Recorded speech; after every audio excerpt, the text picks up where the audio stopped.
What's going on, Cowboys Nation? Hey, we back. What's going on, Star? How you doing? Welcome back to StarChasers. Girls talk ball. As you know, we've been gone for a little bit, y'all. You know, it's the off season. We gotta take a break sometime, right, y'all? Everybody need a break. You know, as you guys know, break. That's right. Yeah, we just took a break. You know, just keeping it real with you guys. How you doing, Star? Before we get started, to get into your content, how you doing? Doing great, Mickey.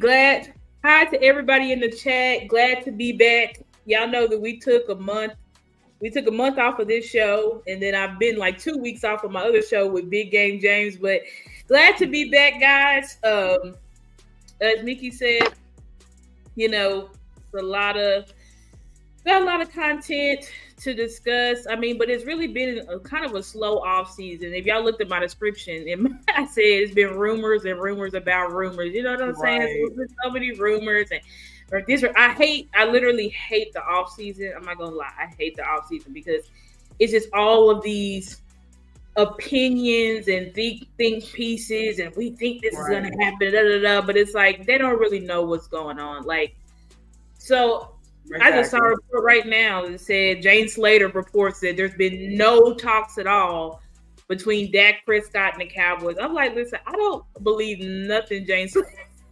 Nothing. I thought I was the only one. See, I don't even follow her on Twitter or X. You know, whenever everybody's calling it, I don't even. For anybody who doesn't, I see her NFL Network. Just keeping it real. Jane Slater has been frozen. She's been frozen out of the media locker room ever since 2020, when she was the one who went in there and got all the. Remember, we got all those free agents, and they started talking trash about the organization and Mike Nolan and stuff like that. And so, since that's happened, like, Mike McCarthy has not really allowed Jane Slater in the building. Right. And on top of that, you can tell by some of the questions she asks when she does get a chance to ask the media, and you can see the reaction from McCarthy. You can tell from McCarthy, like, she was the one who asked, like, why should the fans buy in? And he was basically like, STFUB word. You know what I'm saying? Like, he can't stand Jane Slater. Like, I can't stand her either because she the same one that put that article out right after the Green Bay game, said one of the players said that Dak gets through his reads too. Something crazy. It's like, what are you talking about? Well, only 5 players came back and talked to the media. Really? Only 5 players came back. They said sometimes he goes through his reads too. Like, and why would you report that and then claim I didn't mean any harm? I didn't mean you got it in black and white on print on Twitter. So, she's frozen out. We should know from last year, like, as far as like contract negotiations and stuff like that, the media is frozen out because last year when we got Stephon Gilmore, got Brandon Cooks, signed Trayvon Diggs, the media didn't know anything. The media didn't know anything. The news just broke. Right. So I'm not really worried or concerned about Jane Slater saying that no talks as far as she knows have been done. That's all. No talks as she knows. So, exactly. Anyway, Before we jump too deep into the content, welcome everybody into the building. Jameson Taylor, always in the building. Excuse me, on my bad. Kelvin Hicks, what's going on, family? How y'all doing tonight? Thanks for joining us tonight on this wonderful Wednesday evening. A regular in the building as usual, Eastside Hero. Yeah, we heard your boy Schultz talking up, or trying to talk up, Cowboys. It's the off season. No one talking about the Texans. So somehow, some way, they got to bring up, Dalton Schultz as a Cowboy. All of a sudden, it's news now. He was hardly getting pressed when he was here. So exactly, he was a loser when he was here. Nobody wanted to interview him. Right. Now he gets you idiots sign him to a 3-year deal, and he thinks he needs to open up his mouth and start talking. But whatever. Right. Everyone's waiting to see what Trump's going to say about the Cowboys locker room. Exactly. It's a circus here, and we can't practice because people are watching. People do tours, and they're watching us through the glass, and all. It's like, just shut up. Like, but to be clear, guys, I'm not saying that what Schultz is saying about the culture issue is not true. What I'm saying is, it's coming from Dalton Schultz. Right. Okay, this is the guy who literally blocked everybody who even said his name on Twitter. Had no. Thank you. Money had no. Money. no thick skin at all. So it's not surprising. Exactly. I just didn't work out because people were looking at me. It's like, right, Mr. Catch and Drop Schultz. You know what I'm saying? No, like, hey, let's just say we see a big difference in our Yak TE. Jake Ferguson. Exactly. Can't even get his foot down in a playoff game. Like, Schultz, just shut up. Just shut up, Schultz. Darcy, you have to remind me of his last, his legacy. That's what you talk about. Your legacy with the Cowboys. One of your lasting plays in Cowboys land was you couldn't get your foot down. You couldn't get your foot down, so we had to go through the stupid Zeke at center play. Like, come on, right? bro. But you're speaking about the Cowboys culture in the locker room. There's so many times like him getting bullied off routes. I mean, Schultz, just cut it out. I know you think you're something because you finally got you a deal over there with CJ Stroud. Congratulations. Right. You know what I'm saying? But please stop it. Please stop it. Right. And now, J Money, we not shooting the messenger. We're just and we're actually, well, just I'll say me. I ain't gonna say we, but I'll say I will. I'll say I'm not gonna say there's no truth to Dalton Schultz's comments about. I mean, because we did see the players' grades about their grades on the locker room, on the weight room equipment, on the trainers. I think the Cowboys were bottom 2, bottom 5. And how they were ranked, as far as their the trainer. So we can understand the environment that that he was speaking about. It's one thing when if you were Jason Witten, on that kind of platform speaking about how the Cowboys locker room was, but you know what I'm saying, and Schultz, like you said, shout to Schultz, he did give us a good year before he did get up out of here. But like I said, I don't think we're really looking to Schultz's word about how the culture. If we're talking about the actual culture of the Cowboys, I don't think we can look to Schultz's word about about him speaking on it. Yeah, and it's like I said, no one is saying what Schultz is saying because obviously what he said has been said by multiple former players. So it's like I'm not saying that the message is wrong. It's just like coming from Schultz, and then also like I'm sorry, but the Texans franchise organization is nothing to be proud of or be bragging about. Like that organization was a trash hole before D'Amico got there. And, D'Amico turned things around fast. Y'all got CJ Stroud. Congratulations.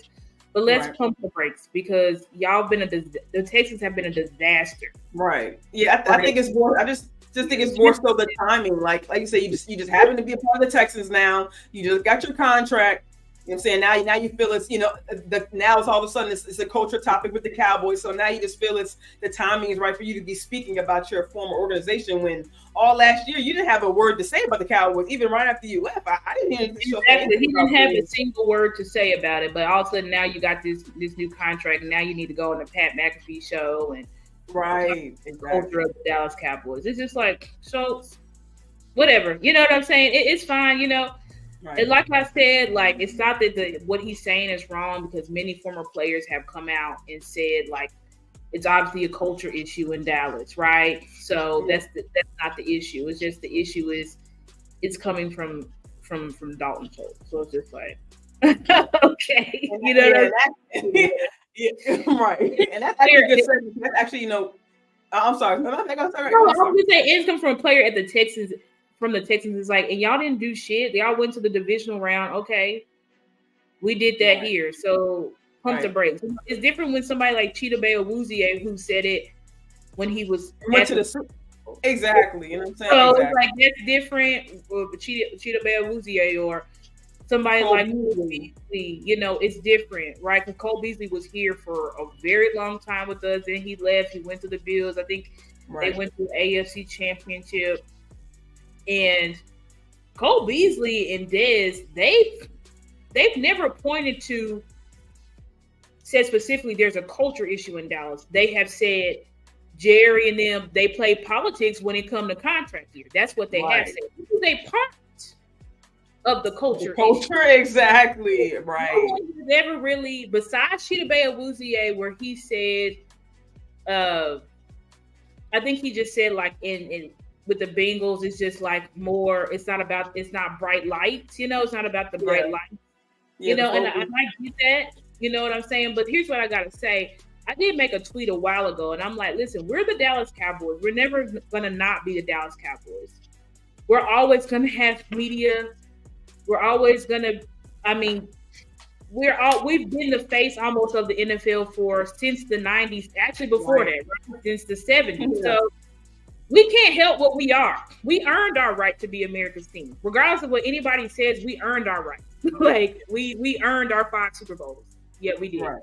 Just like I got in the back. Five right. times. So nobody can take that shit away from us, regardless of how stupid Jerry and Steven are. Like we earned who we are.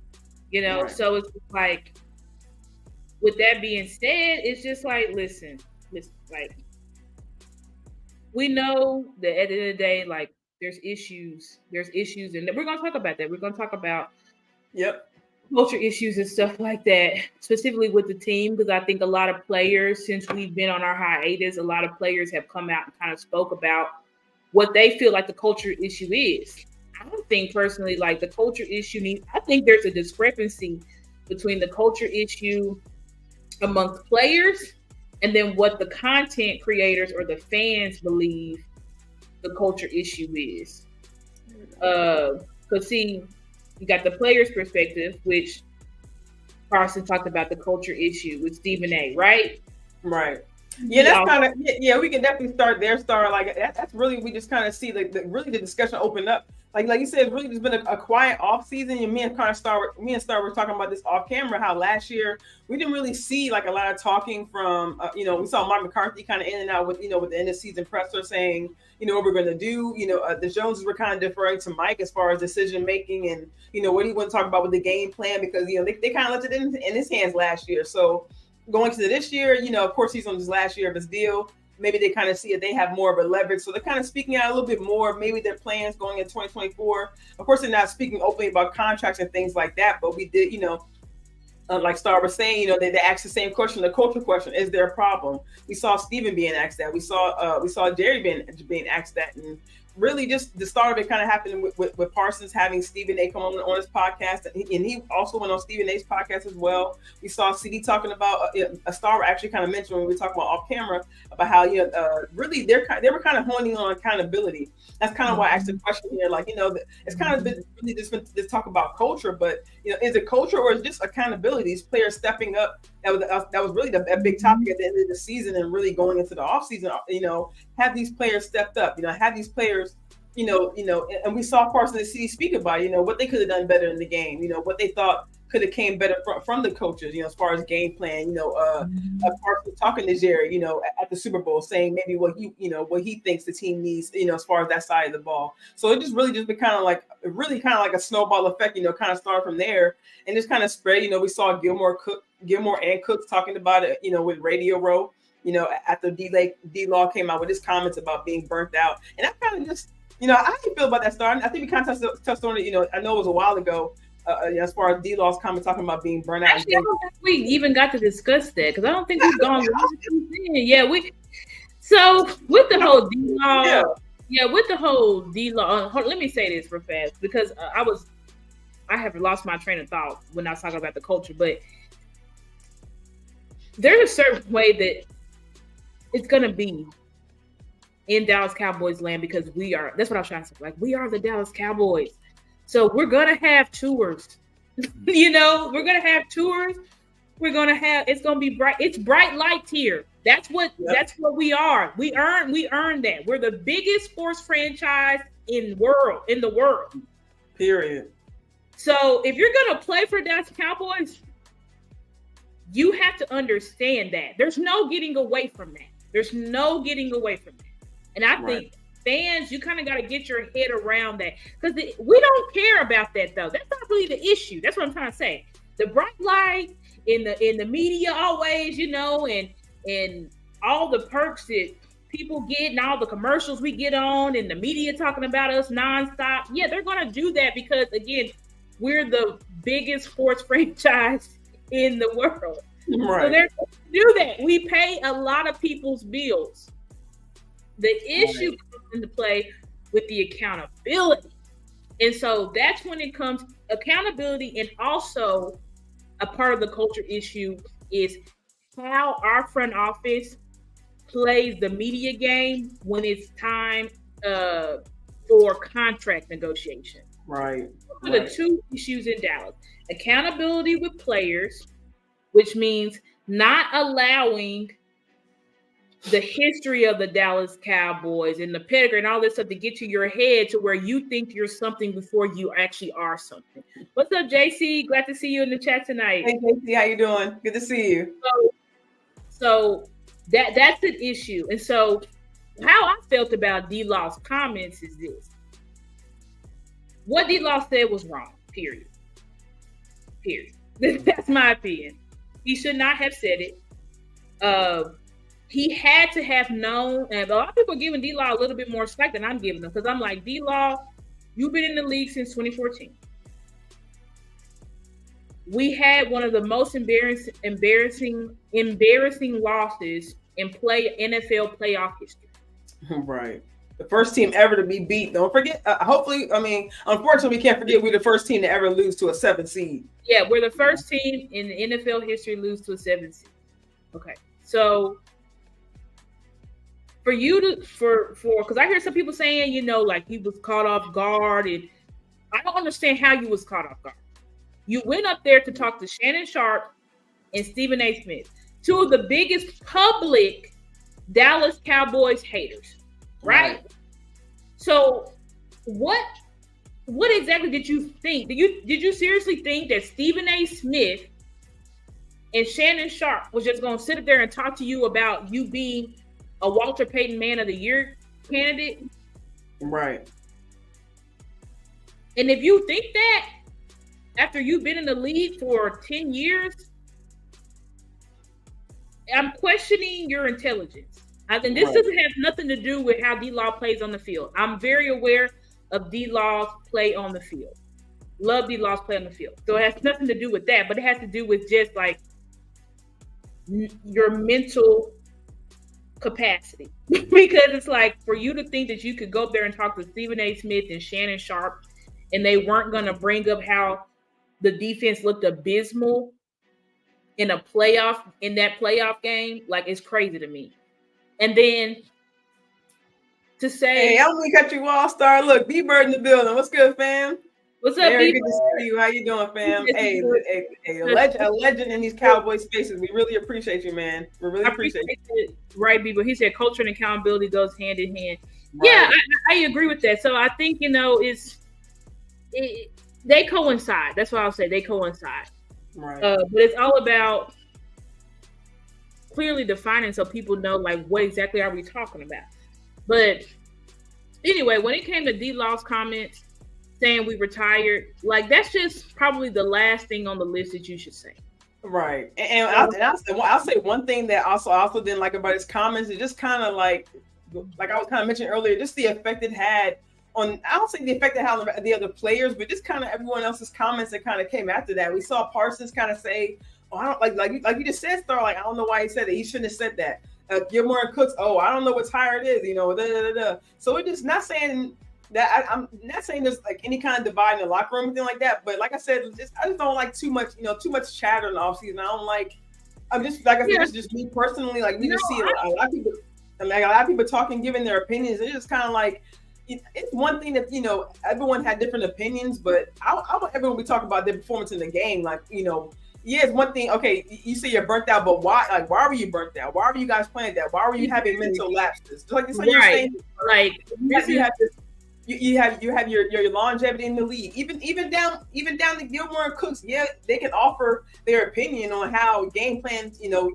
Of course, it's not up to them to have a game plan executed, but you have the longevity. You're a veteran. If Mike McCarthy was taking, your advice early in the season, hey man, it's playoff time, step up. This is how we got to do it. Hey, talk to Quinn halftime. Hey Quinn, I've been in a situation before. I've been on a team with Super Bowl. I've been in a situation where, hey, we've been playing man all year. Now we're playing zone. Like, why are we switching up, dog? Like what's going on? Like, if you have that veteran experience, like, there's got to be a time where these players, if y'all quick to jump in the media and talk about your brother, why you shouldn't have said something, then where were you guys that talking to the coaches in this playoff game about, maybe trying to change their mind about what they're doing? You know what I'm saying? That was kind of my comments with the comments. Yeah.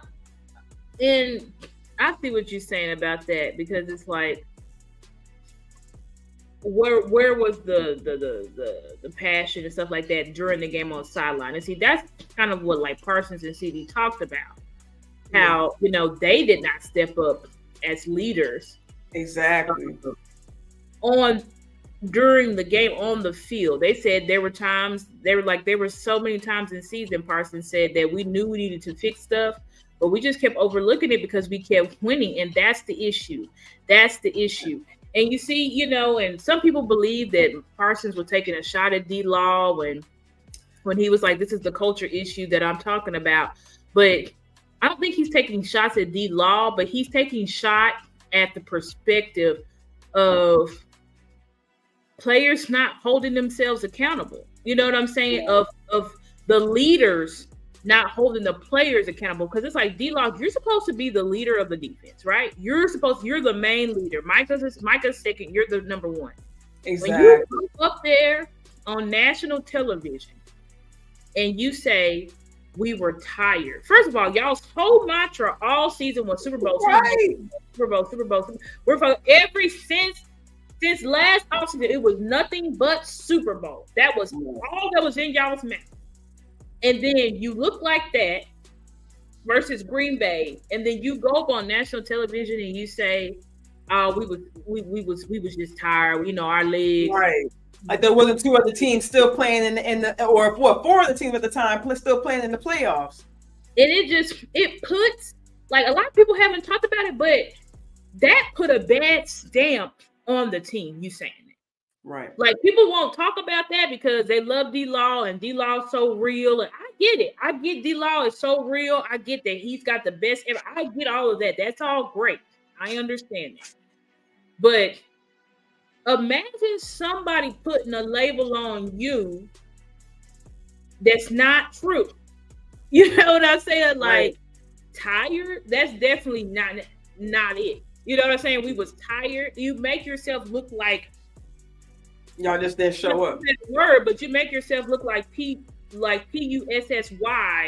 You make your whole team look like that. Right. Like, that's what you made yourself look like, a PUSSY on national television. Right. Shout out to Bruce. Shout out to Bruce, got the Talking Juice in the building. What's up, fam? How you doing? Yeah, just like you said, what happened to Carbe Omnia? Like it's like Star said, like you're supposed to be seasoned everything, but you tired and in the wild. That comment made it just, first of all, the fans was already feeling like we were fries after that game. Then you come on national television and make us look like bigger fries. You could have simply said, "Hey, man, we got Green Bay got the best of us that game." Exactly. Right. You didn't even give them credit, but we tired. Right. We give them credit. We did the best we could, and we didn't get the results. We're disappointed. We're angry. We're still. Yeah, I know the fans are pissed off, but hey, we're pissed off at our performance, and we're going to be better going forward. So my suggestion with D-Law, and this is what I said. I said this wasn't the first time D-Law continues to give teams bulletin board material. Right. And that's also the issue that I have. It's the constant bulletin board material, and you're not able to, you're fueling fire that you're not able to put out. And the fire that you're fueling is affecting the whole team. That's my issue. And, when people were saying, and I did say this, I said, even if Michael was taking a shot at D-Law, there is time for a change, because the culture, the hot boys, all that shit that D-Law had been fostering for all these years, where has it gotten us? Right. Because, to be honest, our defense has been the weakest link of our team since 2010. Our defense has always been the weakest link of our team, period. We thought since 2021 that, like, our defense was our strength, right? We were supposed to go into 2023 with our defense being our strength, but that was quickly like, no. Right. You see what I'm saying? Like, yeah. Even I think we can definitely, like you said, our defense definitely stood out in those moments. But I think we can attribute those numbers to when, number one, when Dak was out, they had the fire. When Dak, I think it was 5 to 6 games Dak missed. So of course, in those moments, they had to step up. They had to step up. They had to get those turnovers. Right. But what happened as soon as Dak got back? Exactly. As soon as Dak got back, and see, they came off as a historic defense, but because those numbers And also the same thing on the offensive side. Not saying they padded numbers, but when they had those blowouts, when they were scoring 40 points on the Giants, they were scoring 30, 40 points on the Jets. So yeah, we can say that those numbers aren't necessarily what the team looked like overall for the whole season. Correct. So no, we can't. Anytime we played a good team, the defense folded. Right. You know what I'm saying? Like they folded again. Right. Remember when we should have won the Miami game, but who folded? Exactly. You get what I'm saying? Like, yep. The offense has struggled. Game-winning drive for Tua. The second Eagles game. The first Eagles game. Yep. Dak Prescott played that. The media was so mad because they was like, Dak Prescott played outstanding, and y'all lost. Exactly. Because the defense giving up 28 points. Right. To the Buffalo Bills, who really did have a run game before last season. 200 yards. Y'all bet James Cook looked like prime Emmitt Smith. Right. Y'all gave Jordan Love a first-time playoff quarterback a perfect passer rating. That has never happened in the history of the NFL. So this is the issue that I'm talking about. Like, I think that's what Michael was kind of getting at. Not taking a shot at D-Law, but he's like, this is the shit, excuse my language, but this is the stuff that I'm talking about. Like, we have this and Michael said it himself. He said the teams that we was blowing out, he said they wasn't that good. Like, let's be honest, wasn't that good. Because anytime we faced a formidable team, we folded. Now, last year, not last year, but in 2022, that was not the case, right? In 2022, our defense played very well in the playoffs. And if our offense was right, i.e. if we didn't have Kellen Moore, we'd probably make the NFC Championship game in 2022. So I can concede that with fans, right? I can concede that 2022, the defense, for the most part, even though they started having struggles at the end of the season, second half of the season, they did show up at playoffs. I can admit that. Right. 2021, I know y'all looking at the score, but the defense, the penalties that couldn't stop the run, there was a lot of issues in that game. Yeah. So we can't just look at the box score and say, oh, defense played great. Yeah, I know the score wasn't that high, but when you look at it, San Fran wasn't even trying to score. They was trying to control the game, and that's exactly what they did. You get what I'm saying? And but ultimately, it's looking like there's like an accountability. There's a accountability issue, culture issue among the players, right? Now when Dak said how I feel about Dak's comments, like I don't really know what y'all wanted Dak to say. Right. He did a vid that's about children's cancer, and they randomly asked him, "You think Cowboys have a culture issue?" He's like, "What are you talking about? Like, this is my locker room. I fostered the culture." So, no, because all during the season, they kept saying how their brotherhood was so close and tight. Right. So you expect the leader of that to say, "Nah, it's shit. We suck. We don't hold each other accountable." He wasn't gonna say that. You know what I'm saying? Exactly. He was like you said, he was the leader. He was doing rallying his receivers. He was the one taking guys on trips, trying to build that chemistry with them. He was spending that. When he did that one time, trying to get his receivers on the same page with him, even down to the draft picks. He was building rapport with Jalen Brooks. Like he and even in previous years before, he was trying to build rapport with Simi. He was trying to build rapport with guys who you didn't always see on the field. Right. Talk about that. You saw them having, even Jalen Tolbert, when we saw him having quote unquote a struggle year, and we saw just how quickly their relationship, not just on the field, but also, I don't want to say off the field, but also when they're doing training, when they are in practice, they have that close relationship to where Tolbert has grown to be able to kind of like that right hand to Dak, to be able to know where to be on the field when Dak needs that clutch play, and that's very important in those situations. Exactly. And it's like, so I love what Mickey said. Like, that don't just talk with his mouth. He puts in the time. And this year specifically, he put in a lot of money. Right. He picked the Navy SEALs to come out and talk to the whole lot of things, took them on a private trip. Exactly. That manifestation he was doing with buying everything, Louis Vuitton, like that was spending millions, hundreds of thousands of dollars, hundreds of thousands of his dollars, not of his money, paying and trying to ensure that we went to the Super Bowl this year. Did it work? No, it didn't. But he puts in the effort. He holds his players accountable. Right. And himself. Exactly. And himself accountable. So, of course, when you ask Dak that, he's like, what are you talking about? Because it's like, I do think that it would be good for Dak, for the whole team, really, to get together, but for specifically Micah, Dak, get together at some point this offseason to discuss, like, okay, what do we think the culture, like, how can we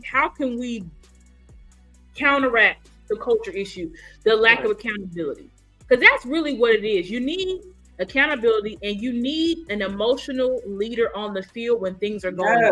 Yes, that's a great point, Star. And that's something that a lot of people point out when we're watching the game. We don't see that kind of passion, that kind of just like power on the sideline. Whether they're winning or. Actually, I think that when they are winning, we do see the guys powered up. We do see the guys fired up, saying, "Hey, let's go out there and get it." And then and there are times when they are kind of down, we do see Dak on the sideline going up and down. Hey, let's go get 6 y'all. Let's go do this. Let's go do that. I'll meet y'all in the end zone. We do see that from Dak, but what I want to see for me personally, I want to see some of our defensive leaders when we do get down and out in those times where we climb back into the game. What are you going to say to your counterpart on the sideline? Exactly. And see, that's the type of stuff that Micah talked about, because see, we won't see the sounds of the sideline, but based on what we did see from throughout the season, Dak is constantly talking to his players, constantly talking to the offensive linemen, talking to his wide receivers. We saw him in the game talking to CD like, what's going on? You know what I'm saying? Exactly. We didn't see that from D-Law. We didn't see that from Micah. Exactly. We didn't see Micah and D-Law talking to Damone Clark and like, what are you doing? Are you gonna do better? Are you gonna step up? Like, we didn't see that at all. Right. And I'm glad that's an excellent point, Star, because that's one thing and not just what we see with the players, but also, like you said, it comes from the top. Not only do we not see it when it doesn't happen, do we see sounds of the sideline when the Cowboys lose? No, they do not. And why not? That's one thing I hope you know what I'm saying? It's probably some. Exactly. You know what I'm saying? Like, we're talking about culture. I'm saying, what do our boys look like when they're losing? You know what I'm saying? What do our boys look like when they are facing adversity? That's one thing that we don't. I'm not saying that we don't see from the team when they are down and out, but that's one thing. And even after this post loss, what happened? The guys, I'm sorry, players. I'm not gonna say you guys ran, but y'all went out and went on vacation right after the playoff game. Didn't answer questions. Didn't want to say what happened. Guess who had to go on the stand? Dak did. That's what I'm saying. The fans were left asking questions, and we had nothing. But hey, a month later, now I want to speak about it. Like, I'm sorry, but like the fans don't want to wait a month to hear about what happened in the playoff loss from Wild Card Weekend. You know what I'm saying, on Valentine's Day. You know what I'm saying? We don't want to hear what you guys got to say now. Not me. It's like we wanted to know what happened back then. Exactly. We wanted answers at the time.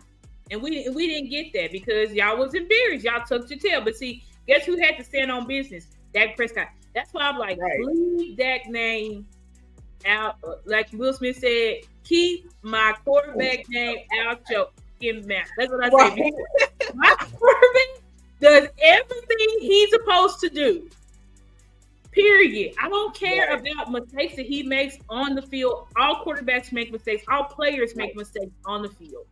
Right. But we're not going to question Dak's effort. We're not going to question his time. We're not going to question his money, because we know that since he's become the Dallas Cowboys quarterback, he has put in the time, the effort, the money, everything that he needs to build relationships with his players, with his coaches, He's adapted to every coaching regime he's had, every play caller. Right. And I mean, cut you off. Not just coaching regimes. And no offense to any player, because like I said, everybody in the NFL is there for a reason. But players who were not considered top-notch players, exactly. He's adjusted to that. He's adjusted to Noah Brick Brown hands. A lot of scenarios. Like, come on, man. Like, we just got to cut it out. Right. And as far as Jerry and Steven, guys, like, this is what I'm saying with our media. This is why new media, but they'll never allow it because they'll never allow it. But this is why, let me not say never. And shout out to your hat, the Law Nation, and shout out to new media. Y'all see Star rocking the hat. Y'all see the Star. Hey, shout out to new media. But this is why I believe it will happen. I'm going to speak positive. I think it will happen eventually where we'll get that access to the players and to the front office because they're not even asking the right questions. Right. You don't ask two billionaires, do you think y'all have a culture? Do you think y'all have a culture issue? And what do you think that? Oh, yes, we do. Our culture, like, come on now. That's not right. And just like you said, not just two billionaires, but really two owners who are really known to be the only owners involved in the football business. You don't see other owners at the Senior Bowl. Exactly. The Chiefs saw other owners at the Combine. You know what I'm saying? Like, be for real. Like, this is what I'm saying. Like, so what did y'all expect, Jerry and Steve? Oh yeah, we got a terrible. Like, that's not the question. Right. You have to, reporters learn how to preface questions. Like, okay, so X and Y and Z has happened. This has continued to happen this amount of years. It was seen that there was players that were hosting parties before y'all even won the game. Like, you gotta give very specifics to address. You can't just leave an open-ended question. I don't know if y'all know, but not starters either. By trade, right? So there's different types of questioning, right? When you're questioning your client, you ask open-ended questions, right? Because you just want them to just tell their story and just basically just spew out all their word vomit to the court so that the court can just hear them. You want them to cry on the stand. But when it comes to the opposing party, you don't ask them open-ended questions. You ask them specific questions that they have to give specific answers to. Right. Asking them, do you think that there's a culture issue? Like, that's how you get dumbass answers. And so guess what you asked dumbass? Are you guys gonna go all in? Are you guys gonna go all in this year, Jerry? No, we ain't going all in. Like, be for real, Clarence Hill. Be for real. You're gonna go all in. Like, okay. Right.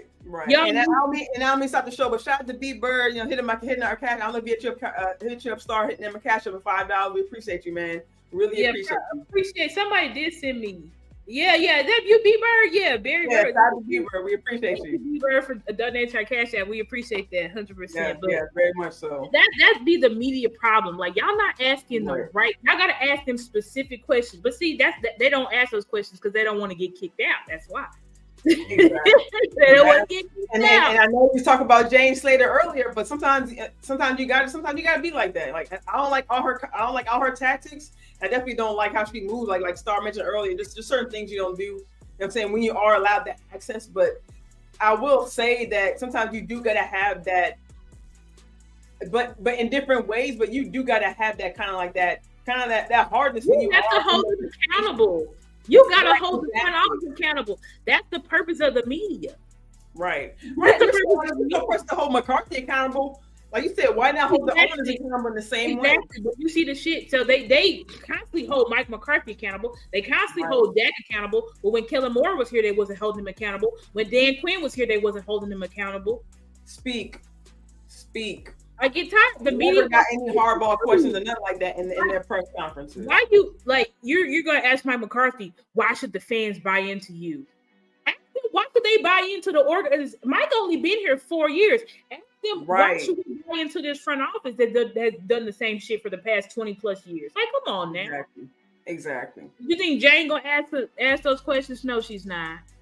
But she'll love to drop an article on a Wednesday night that out of no, nowhere. so that you can see it's for clicks and views. Everything these reporters are doing, I don't care. It's for clicks and views. Right. I don't care how reputable they are. They're doing it because this is when they make their money, because everybody is starving for information. They're starving for something about the freaking Dallas Cowboys. So what does James Slater do on a Wednesday night? No one's doing anything. Yep. Dallas Cowboys haven't talked to Dak Prescott. They say they're going to sign Dak Prescott in August. Right. This comes out of nowhere. What's going on? How you doing, Martin Cowboys? And now you got Martin. I love Martin. That's my guy, Martin. Martin is the GOAT. But that's but see, when they say shit like that, then it sends Twitter into a frenzy. But and then everybody's clicking on Jane. And you know what Jane Slater's doing? Exactly. Making in the money. And another thing to that, never having to answer to it. Because I mean, not having to they don't have to answer to anything. They don't have to answer to anything. They just drop these dumbass articles about, I heard from this source that they haven't said anything to that, and that they're actually not going to sign until August. That's what I heard. Exactly. Like you said, it's one. Like you said, it's one thing to have the access in the locker room, but when you have this platform, like you said, not just because fans are starving for football content, but like stand I mean, we hear that a lot of people talking, stand on business and stand on what you report. You're putting these articles out, you're putting things out in black and white. You got to be able to answer for what you do put out there, whether it's true or not, because you got to have some kind of recourse when people are coming back for answers, or when things go the complete opposite way. Like I don't know if Star you just mentioned on the show, but the media didn't know about Brandon Cooks. The media didn't know about Gilmore coming in. So when you say the Cowboys aren't going to make any moves, but all of a sudden we got 2 free agents who we probably never thought we would acquire. Right. So they had no idea about it. They had no idea about it. Actually, the first person who reported about Stephon Gilmore coming here was Michael Lombardi. That's not even an insider for us. Exactly. So, I'm just be very careful on all these reporters talking about who's getting signed, who's not getting signed, this and that. It's just wait to see what happens, because honestly, even this new rumor that that we want Tony Pollard back, and he said he would take less and all of this stuff. It's like, guys, we will see what's going to happen. Free agency starts next week, the real free agency, and we'll see how they move and what they do. You know what I'm saying? And then from there, then we can voice our opinions. But all these articles about what may happen, what this source says is going to happen, I wouldn't put too much attention into it, because honestly, all they're trying to do is send Cowboys Nation into a frenzy so that they can click on their article, and they get paid, I'm pretty sure, based off of how many clicks and reads they get. Obviously, that's why people have clickbait, because they get paid. So right, and like Star mentioned, the biggest sports organization in the world. You're bound to get clicks and views as it is already. So all you have to do, hashtag Cowboys. All you got to do, hashtag Cowboys. Click. You're going to get a click or review off that somehow, some way. Exactly.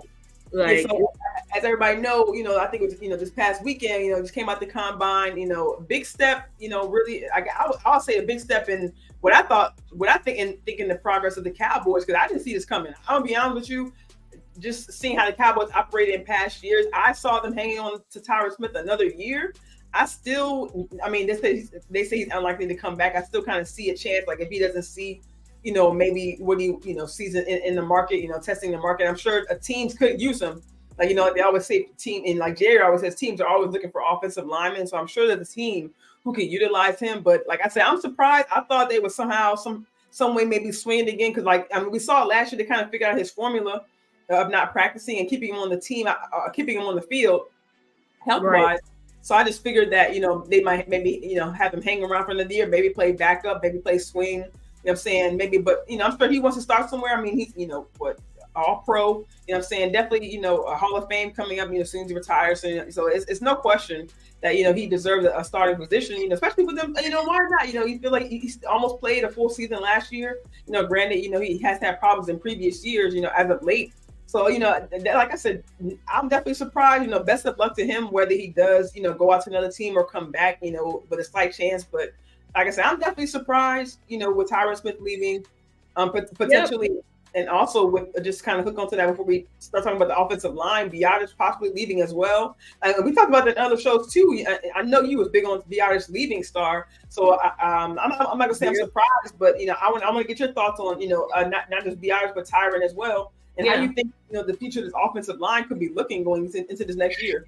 So with Tyron, I know he just had an All-Pro year, amazing, great.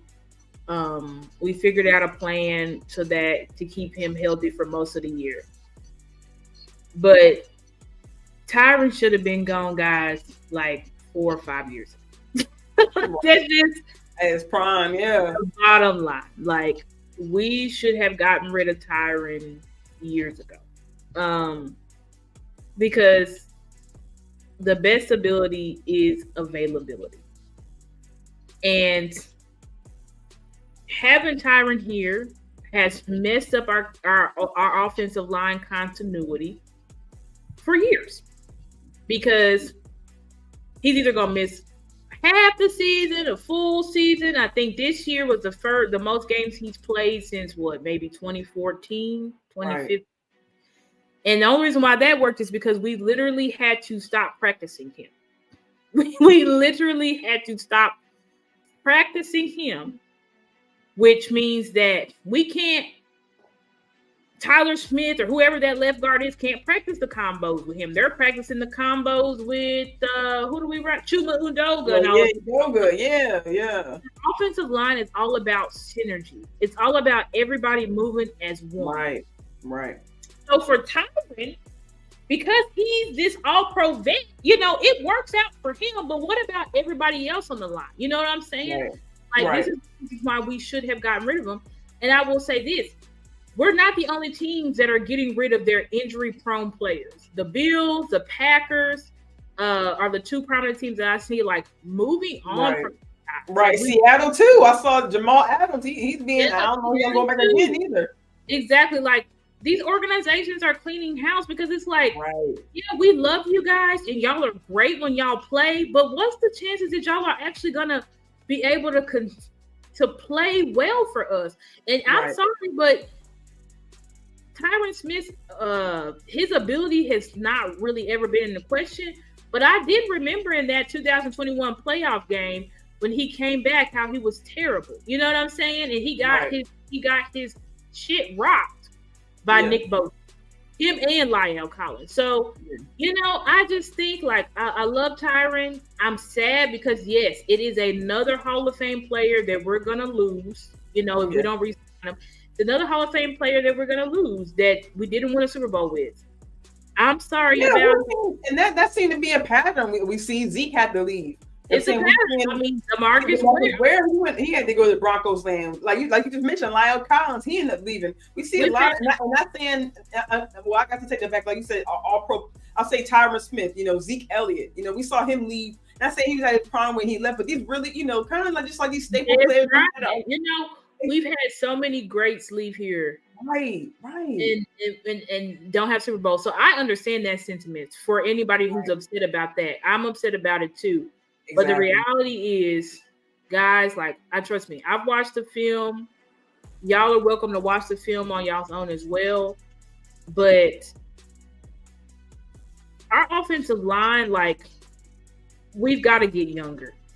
Right. We've got to. I'm sorry. I think it was today on. I think it was on Talking Cowboys actually it might have been the Players Lounge where they said that it's better to do this offensive line carousel now, early in the season before you even get to team activities. And saying to be able to work out where do you want these guys? Exactly. We need to do it now. It really is time, guys. We need to go younger. We need to be able to run the ball. Right. And for our new blocking scheme, Tyron can't do it. Right? You know what I'm saying? When we were just an outside zone team, Tyron could do it. But we're not an outside zone team. We have moved to a gap power run scheme. He cannot do it. And you don't even want Tyron. He's such a fragile person. You don't want him on the ground knocking people over and pancaking people because he will hurt himself. He has to go. I'm sorry. Yeah, and some of his injuries have come from him being run up on from behind from other players. So that contact, like you said, asking your tackle, like you said, was already fragile to knock players down. Well, that also like, brings on contact into him as well. Exactly. That's what me be thinking about. Because yes, he's a phenomenal pass blocker when he's available. But where is he at as a run blocker? Not that great. And a lot of that is because he is so fragile. You don't want him hitting and mauling people at all. So wish the best of luck to Tyron. I'm sure he'll now become a Kansas City Chief or a Bengal or whatever. Wherever he chooses to go, God bless him. You know, I wish the best for him. But we've got to be able to run the ball, and I think that includes removing him out of the lineup. Same thing with Tyler Biadasz. Right. I mean, since last year, every time you look at something going wrong, it's because Tyler Biadasz. You know what I'm saying? He's getting pushed back. He's on the ground. He can't get pushed. He can't sustain blocks. Like, he is just all, and I know everybody, he got a Pro Bowl. Yeah, he got a Pro Bowl as an alternate, and that's because he gave up sacks. It just means he dies slowly, as shout out to Vash Lombardi. He's a guy that dies slowly. But this year, when he had that injury, he was just downright awful. Yeah. He was awful. Right now, I was saying, and it didn't help that they were trying to force Pollard up the middle behind Biadasz. So he's not long enough. And not that it's all on Biadasz, like the whole, we saw, several struggles with the line throughout the year. It's not just Biadasz.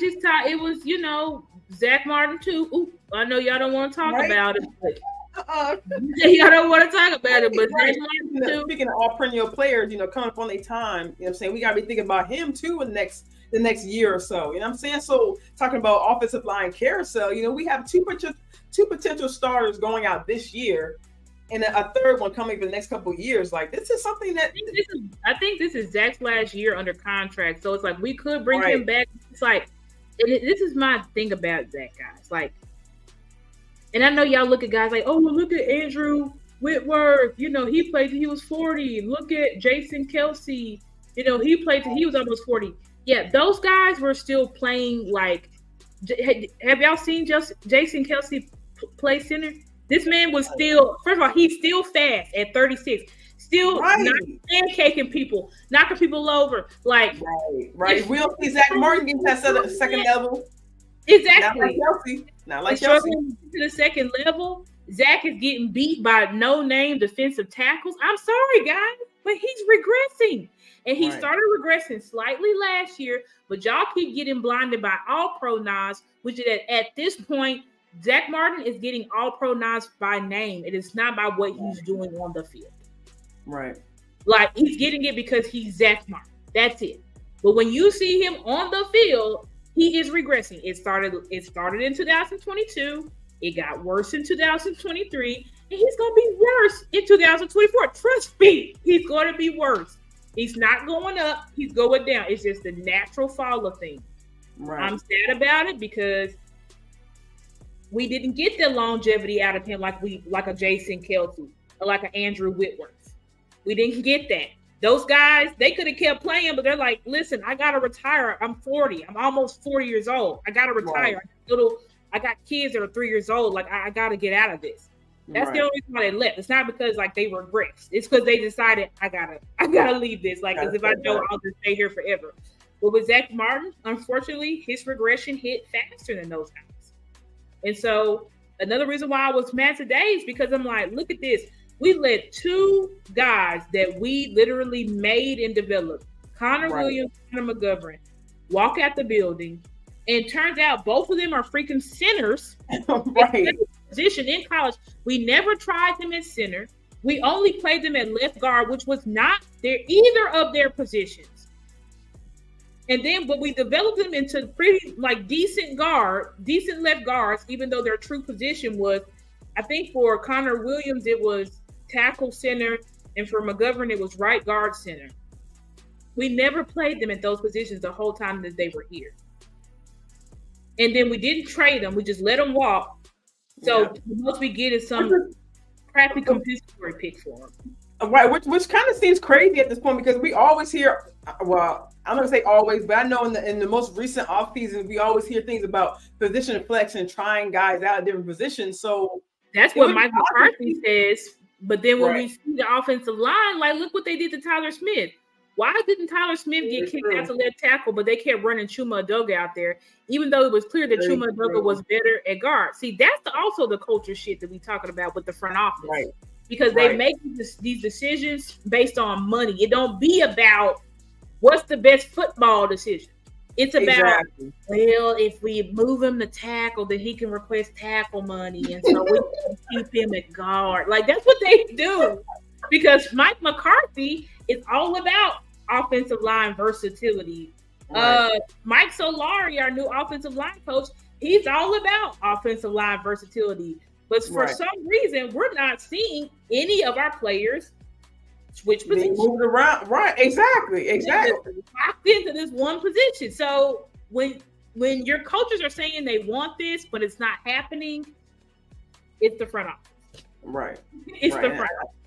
I think that's a great point. So and speaking of front office, like I mean, we saw the news about Dak's extension come up around the combine. Of course, we heard different, and this time around we heard different answers. Like a Senior Bowl, we've seen Jerry, Steve talk about okay, we're gonna take a holistic view. We're not gonna be discussing anything. We're kind of quiet. We win football games and regular season, this, all that, and the third. And all of a sudden, a bunch of games. Right. Well, all of a sudden here at the combine, Jerry said, "Oh, we don't know what's going to happen." Of course, Steven is still kind of tight-lipped a little bit, and just recently we heard Dak say that he's confident, that it's going to happen.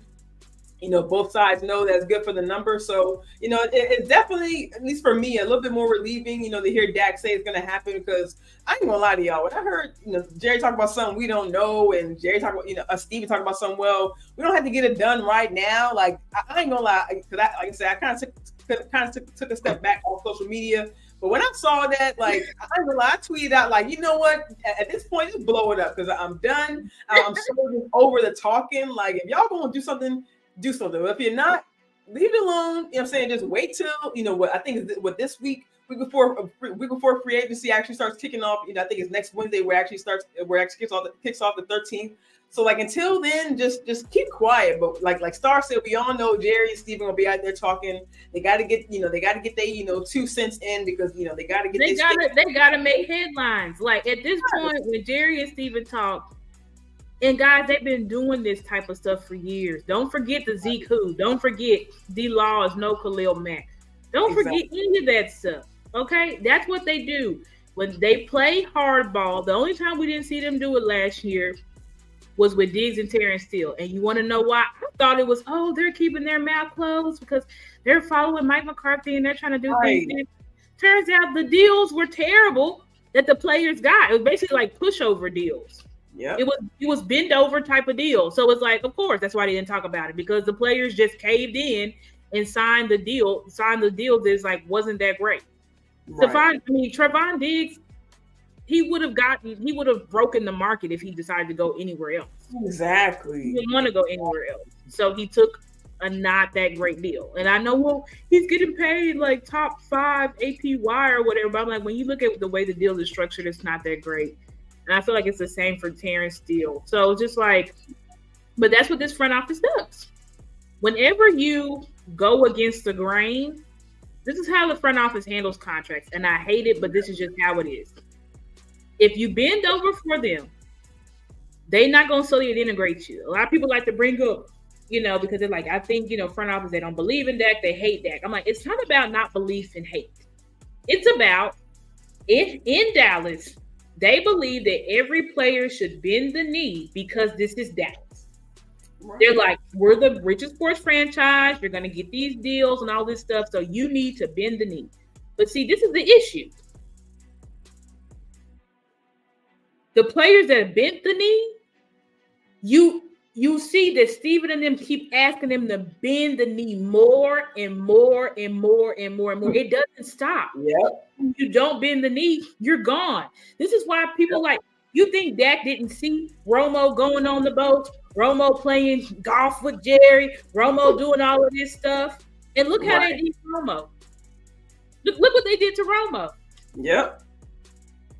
Like, get real. You know what I'm saying? Like, being nice to the front office doesn't work, right? And so if they will let you push them into that first contract. But when it comes to the second contract, they pretty much look at Jalen Smith, look at Zeke, look at what they did to D-Law. They will be asking you to take a pay cut. And if you say, I'm not going to take a pay cut, you're gone. That's how it works. That's how they do the contract. So I know we love CD and Mike and all these people, but guarantee you, if they push it to the limit and get their big contract, come next contract negotiations, they're going to say, oh, you kind of dipped in your, their stars, don't pass the ball to them. They'll start doing their typical bull crap. Mm-hmm. Say, hey, you've regressed. Take a pay cut.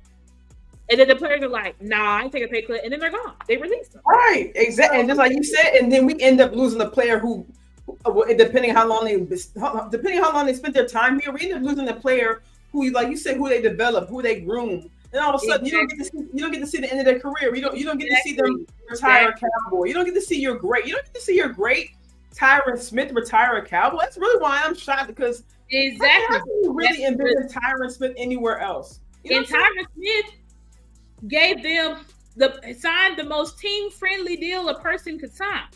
Right. Where did he get all incentives last year? Where did he get him? Where did he get him? You know why he's not re-signing? Because Stephen Jones probably saying, we want to pay you vet minimum. You see what I'm saying? That's what they do. Right. That's what they do, guys. So it's not and then they do it with just like you said, started to do with a lot of their players. So they end up, by the time that second contract comes around, they end up having to pick and choose who to sign. And they, like you said, like Stephen loves to say, oh, well, with the cap, you can't get everything you want. You can't do everything you want. Exactly. And they start playing that. Exactly. They start playing that game. Exactly.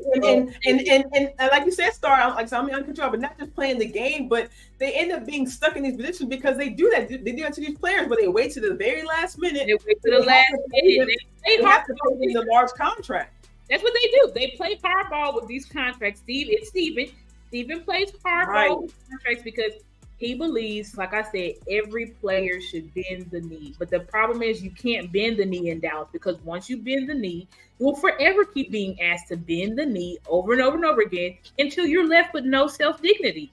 That's how it works. The reason why they hate that is because Dak protected himself. He protected himself from them being able to do that to him. Exactly. And still, and that's actually a point that I think that, like you said, like you mentioned earlier, Star, like they don't really necessarily speak down on the player. But one thing I'm kind of noticing with this offseason is that, like, Jerry isn't speaking down on Dak, but we notice he keeps saying, I know Dak can play better. I know Dak can play better. Mm-hmm. Dak can do this better. Dak can do even at the he said it. He said this. Everything around Dak can get better, but Dak can, and I'm hopeful because Dak can get better. You hear that? Yeah. That's the message. That's the message. Well, okay, we can pay you all this money, but should we? You can still play better. So do you deserve that high contract? That's how they why you think they got David Moore to put out those hit articles? Blake Bortles has a better playoff record than Dak Prescott. Right. Those low hanging fruit bullshit ass articles. Because what they're trying to do is divide the fan base. Because that's all the leverage that they have. They have no contract leverage. I know, shout out to Outlaw Cowboy. He put out, like, they don't necessarily, Dak doesn't have all the leverage anymore. But I'm like, he pretty much still does. Right. Because, are you really going to take $50 million? You know what I'm saying? He was saying because he's like, they don't have to extend them and they could still get under the cap and have like $20 million to spend in free agency. But we're like, $20 million is not a lot. Right. First of all, if you don't extend Dak this year, you have to pay him $50 million in 2025 and he gets to walk. Like, there's no leverage for the Exactly. There's zero leverage. Even the kid that they signed, Trey Lance, so stupid. They signed Trey Lance, or they traded for Trey Lance, and guess who's up for contract at the end of 2024? Trey Lance. Gave him a whole fourth. They gave him a whole fourth. Or they gotta pay Trey Lance. So it's like, you're an idiot. Now, if Trey Lance was he's fresh on a rookie deal, then it's like, oh, okay, all right. But you still got to pay 2 quarters. Pretty much every single one of our quarterbacks is on a 1-year deal this year, guys. Exactly. And I'm sure they think they do, like you said, they think they're doing it for leverage. But you run out and pick up Trey Lance's contract for what? Like, what do you to have a competition with Cooper Rush? We're paying Trey Lance $5 million this year. We have the most expensive backup quarterback room in the NFL. It is like. Right, but you're going to cry about what? Like you said, possibly paying Tyron Smith a vet minimum, but you're going to pick up Trey Lance's contract, bro? It's all for leverage because Jerry just did that on a whim, and it's so stupid. And I know people think, like, it's Jerry and Steven. No, it was Jerry that got Trey Lance. Right. It was Jerry. Just like I tweeted out, like, oh, all of a sudden, you didn't speak to Mike McCarthy, but all of a sudden it's, oh, well, we knew what we was doing. We knew we would be paying them now. See, when Jerry did that press conference after we got Trey Lance, like, go back and watch that press conference and look at the other, like, front office people's faces. They look pissed. Like, idiot. Like, idiot. Like, what are you doing? Like, it was just dumb. That was crazy. Dumb. That was Jerry, one of the greatest things, like, that you just. Jerry was desperate for a leverage move.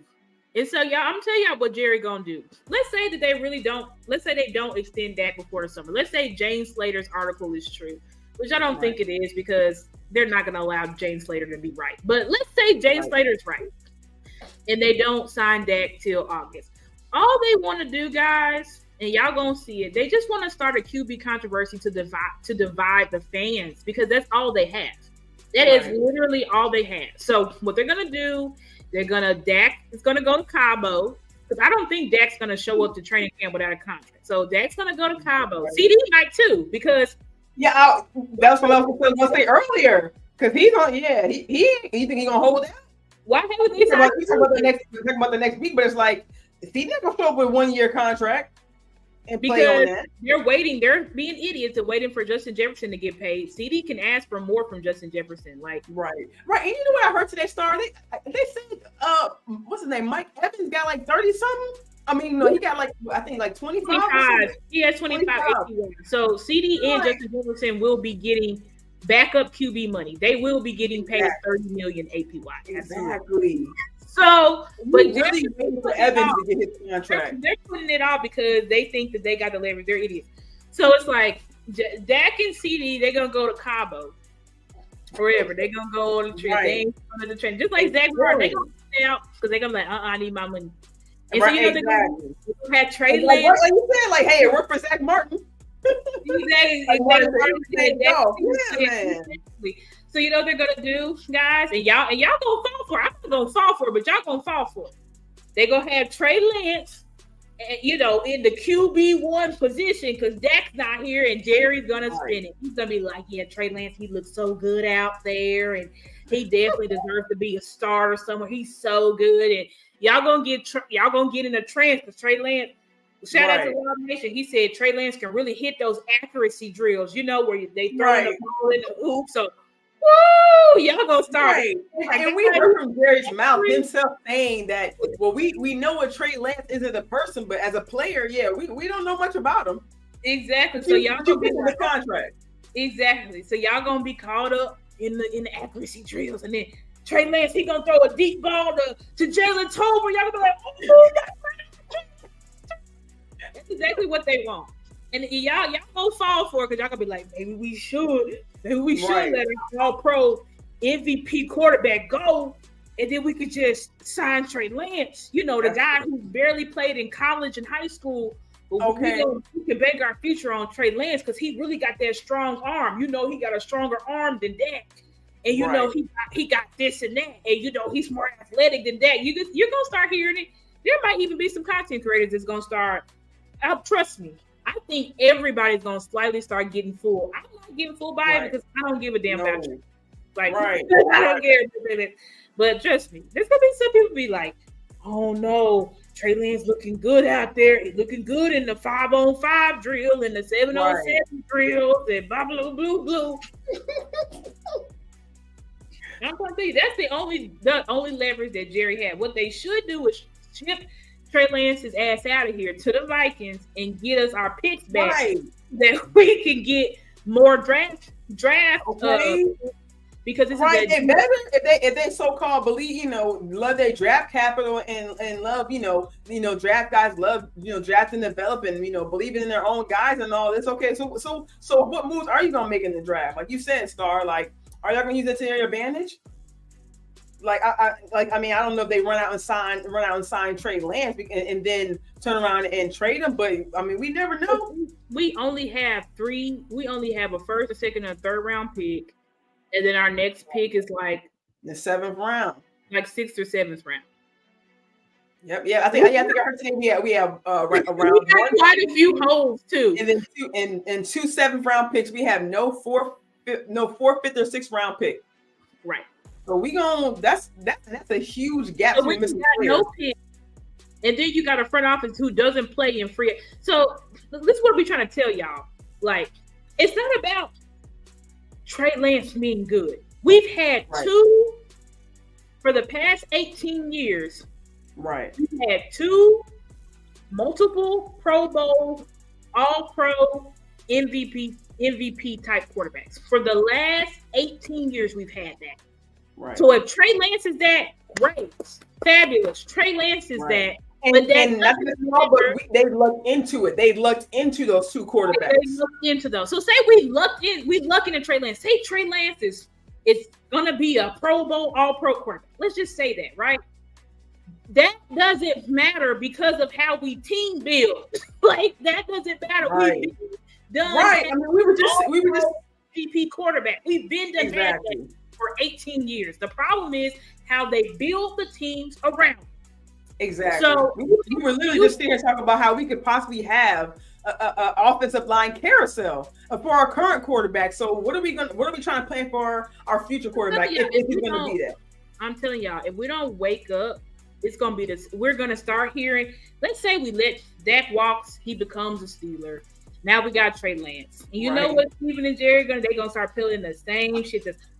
Well, we would have went out in free agency, but we had to pay Trey a lot of money. I'm telling y'all that it's the same song and dance.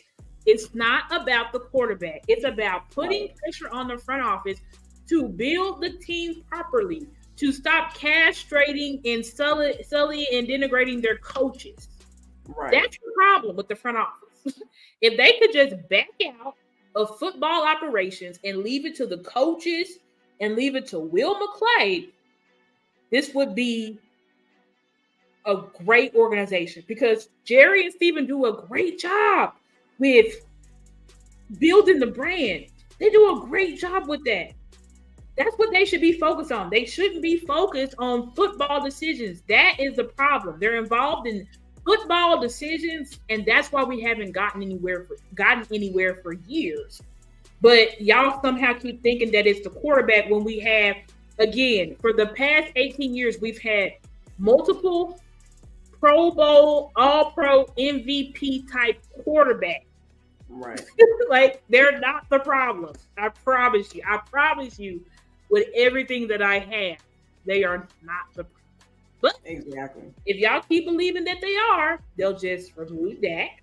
They'll put Trey Lance or whatever rookie quarterback in there, and then we'll hope, maybe they'll be a Pro Bowl, All-Pro type quarterback, and then they'll be blaming them when they have to pay them that we couldn't go out and do this because when you're paying your quarterback $60 million, you just can't do it. Right. Right, and this last piece of news that actually happened today. We saw them, speaking of contract, we saw them pick up Parsons' 5th-year option, and I was surprised they have him at the end. Before we get out of here, what's your thoughts on that, Star? Because I don't know. They said that the CBA determines it. Oh, really? The CBA or the play? They're the CBA. Not the CBA, but something like where it depends on where the player was drafted or something like that. Yeah, I saw that tweet by. Basically, they're saying that it's not. Let me see. Ty Archer posted, but they're saying that it's not up to Jerry and Steven. Like Jerry and the front office doesn't decide it. They said it's somebody else that decides it. I think it'll be. Todd. Yeah, you did actually tweet that earlier. Let me see, Todd Archer. Why is he not popping up? Oh, it's hot. I'm burning up in here. Come on, Todd Archer. I don't know. My phone being slow as hell, but I think I got pulled up. Yeah, it says the tender offer is determined by the CBA, not the team choice to pick the position if a player is used at multiple spots. It's pretty much says any subsequent draft. Let me see. Any subsequent draft who was selected to 2 or more Pro Bowls on the original ballot during any of his first 3 seasons. The paragraph 5 salary for the player's 5th-year option shall equal the franchise tender that applies in the league year that is the 4th year of the contract of the rookie's contract for players at the same position at which the rookie participated in the most plays during his 3rd league year. So I guess he spent. We know under Dan Quinn that he spent a lot of time at DN, especially in more recent years. I mean, he barely got any LB in any linebacker snaps last season, so we know he spent the majority of his snaps at DN. So. I guess I should say I'm not surprised that I guess I shouldn't say that I'm surprised, but I just figured this year we would see, hopefully see what Zimmer would be using Parsons as. But if they picked up his 5th-year option and they kind of pretty much put him as a DN, so yeah, it definitely look like we're gonna be looking for some linebackers. And do you think they'll still use Parsons at linebacker with this with this designation? Yeah, or I think you can still. I think. It's just I think this is just based on like how he gets paid. Like that's it. I don't think that it's gonna affect at all how Zimmer uses him. I mean, whatever. I mean, because he was listed as a linebacker, and then we played him mostly at DE. I don't think that matters. I think you can play your players however you want to play them. I think literally that designation was literally just affecting the money, and everybody thought it was Jerry and Steven because for some reason it's cheaper. The 5th-year option for a defensive end is cheaper than for a linebacker. Weirdly, I don't know why that is. Really? Yeah. Oh, okay. So people were thinking that it was like Stephen Jones being cheap again, but I was just gonna say, I bet he was on board with that. Then. That's why they were like, "No, it's not. It's Stephen Jones and them don't got nothing to do with it. It's determined by the people." So yeah, this is where we at, today, but. Anyway, appreciate you guys rocking with us tonight. Me and Mickey, we talked about a lot of stuff. Yeah, go ahead. Cowboys offseason, just been jumping so far. Hopefully next week, like we mentioned earlier, next week Wednesday is when free agency kicks off. I've seen some reporters put out we may not be, or Cowboys may not be first and foremost out there with the big buyers. And actually, before we get out of last couple of days, we have seen a lot of those big names who we kind of were excited about. Whitfield, I think Burns too as well was franchise tag. We've seen a lot of players tagged by their a lot of teams. Yeah, a lot of teams are. It's crazy how these teams are not getting rid of their like all Pro Bowl. Healthy players. I mean, no one's getting them. So, but it will be interesting to see what this front office does in free agency. We do have a lot of holes. So. I mean, they got to. I mean, I don't know. Like we haven't seen in recent years where they do trade ups or trade downs. But like you mentioned earlier, if they're not going to be big dabblers in free agency, I mean, where else are you going to make your moves at? You can't go in the draft. Exactly. So it's like if they want to So if they want to have any hope, like they're going to have to do something. Yeah. Because we don't have enough. We don't have enough draft picks to fill our holes. So I don't know. We'll see what this front office does. But if it's a bunch of bullshit, then we're gonna call it out. Like plain and simple. And it's only about a week left, or what they say about about 6 days where they can where they actually have to if they want to sign sign Dak's extension. So we're gonna find out soon. Yeah, exactly. We're gonna find out how they're gonna do it. If they want to play stupid games, they're gonna get stupid results.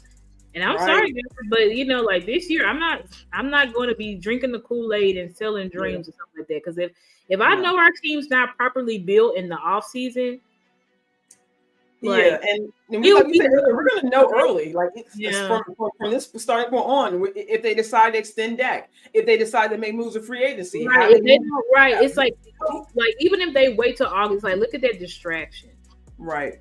It's just like we'll see what they do, and if they do stupid stuff, like I said, I will be calling it out. You're not gonna hear no Super Bowl, nothing from me, because I was doing that last season and saying this unit was gonna be great and this, and I'm like, I ain't doing none of that shit this year. We'll see. I'm gonna make my judgments from what I see on the field.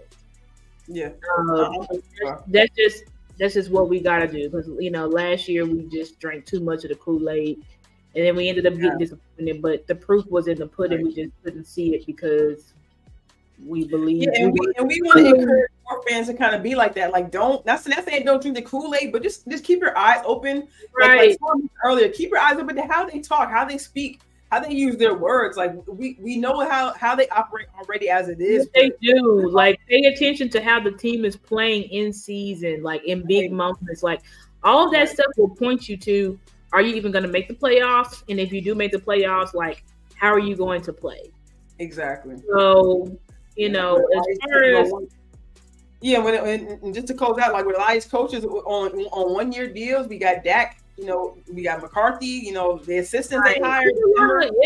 It's a lot of stuff. It's already so much negative stuff that's over our team, just for the simple fact that our coach is on a 1-year deal. All of the assistant coaches are on 1-year deal. They're playing the game with Dak's contract. They're playing the game with CD's contract. I don't know, but we'll see what they do. We'll see what this front office does. But if they want anybody to be they love selling hopium, so they're gonna have to do something. Right. Yeah. They're gonna have to do something to get the fans to believe, because if not, the fans won't be believing. I'm sorry, but people are still angry about Green Bay, and they should, to be honest, because it just destroyed the fan base. I mean, even I was saying crazy stuff like, we can't re-sign Dak. I mean, and I left those tweets up because I'm like, I deleted some of them because I was going off. But I'm like, I'm saying that, like, we can't re-sign Dak. We were having a full-blown meltdown because we were literally completely and utterly rebellious. I mean, that's what happens when you have pretty much all levels of your organization not on the same page, and not, like you said, like we mentioned earlier in the show, not being held accountable for their respective job in this organization, for moving, for like front office always states, well, it's our job to make sure we build the team. Well, make sure you build the team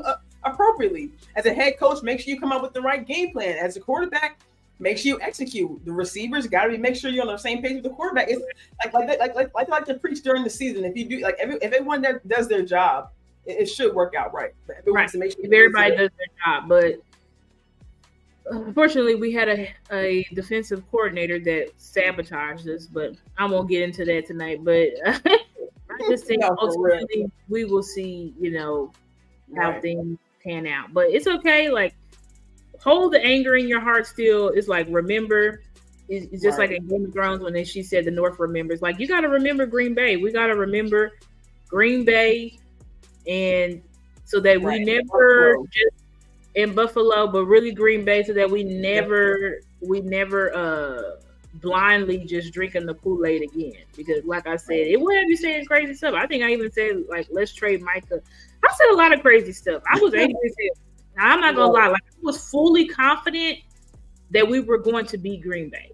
Fully. Like, you can see it, the videos are up. I was drinking, I was rejoicing, and we got completely embarrassed. Right. I'm with you, and you already know, Star, but you're not alone. We had Cowboys Nation was definitely on the same page as you, because how they play all season. Yeah, so we just gotta be mindful of how our Cowboys operate. Like you said, we just gotta keep open eyes going forward. Going to the 2024 season, and in future years coming, because we're going to see some of these people. Hopefully see some of the staff, see some of these players going forward. Like you said, team building is going to be important. Whether they're on 1-year deals or not, team building is always going to be important in how the organization is going to how they're going to move forward. You know what I'm saying? Because it's always important to have that consistency. Yep. But like Star said, thank you everybody for joining us this evening. Like we're finally back. Hopefully we'll be definitely back on the weekly schedule. Bringing back you guys content every week.